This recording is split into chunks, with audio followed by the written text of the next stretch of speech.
A massive deal has been reached in the entertainment world. Streaming giant Netflix is taking over Warner Brothers Discovery for $72 billion US.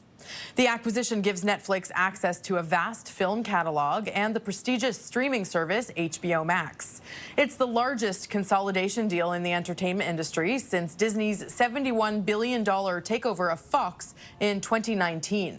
The Netflix deal is expected to attract a lot of scrutiny from competition regulators.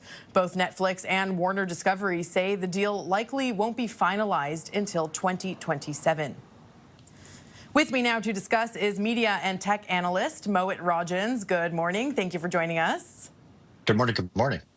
So can you start by breaking down this deal for us? What exactly did Netflix buy here, and how significant is the price that they're paying for it? Well, we'll get to the price in a second. I think what we can all determine here is that Netflix has bought legacy when it comes down to buying Warner Brothers. You know, they have never been a Hollywood heavyweight up until now. They've been outsiders. And now with this purchase, they have officially consolidated the idea that they're not only in Hollywood, but they have a legacy to be able to capitalize on. This is such a big deal to be dropped in the middle of December that it's the biggest news story to come out of Hollywood. And it does shake up the industry from production right down to consumer. And what will this whole deal mean for Canada? What should Canadian creators and policymakers be doing right now to prepare for it?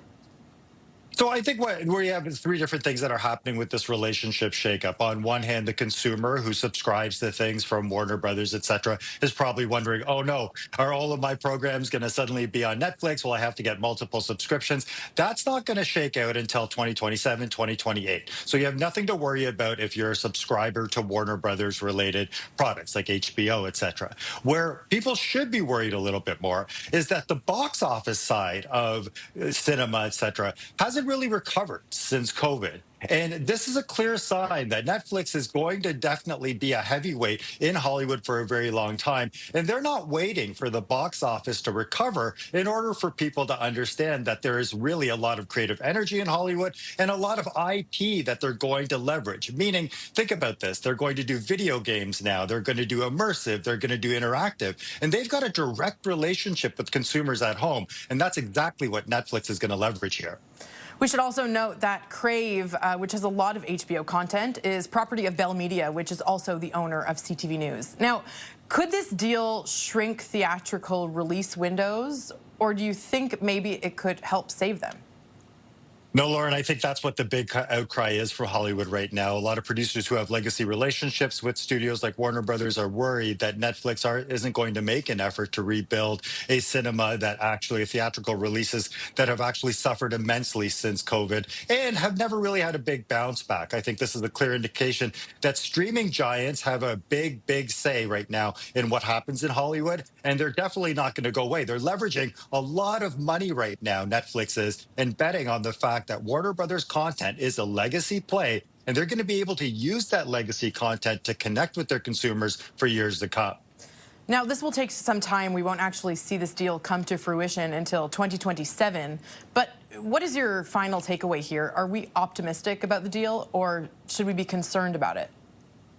Well, I mean, look, there's nothing that's going to disrupt what Netflix has already been able to do right now in multiple markets. And so while I'm optimistic about the fact that Netflix knows what it's doing with its interference in Hollywood and its disruption in Hollywood, what does worry me is that there's going to be fewer chances for Hollywood to recover when it comes to the cinema side, theatrical side. The other side is we're really narrow focused here in North America. I think there's a large international play here for Netflix that people have very much ignored. And I think Hollywood is more worried about the fact that Netflix, with this acquisition, ends up becoming a dominant force internationally more so than just domestically. Okay, we will certainly be watching this story. Thank you so much, Mohit. That is Mohit Rajhans, media and tech analyst.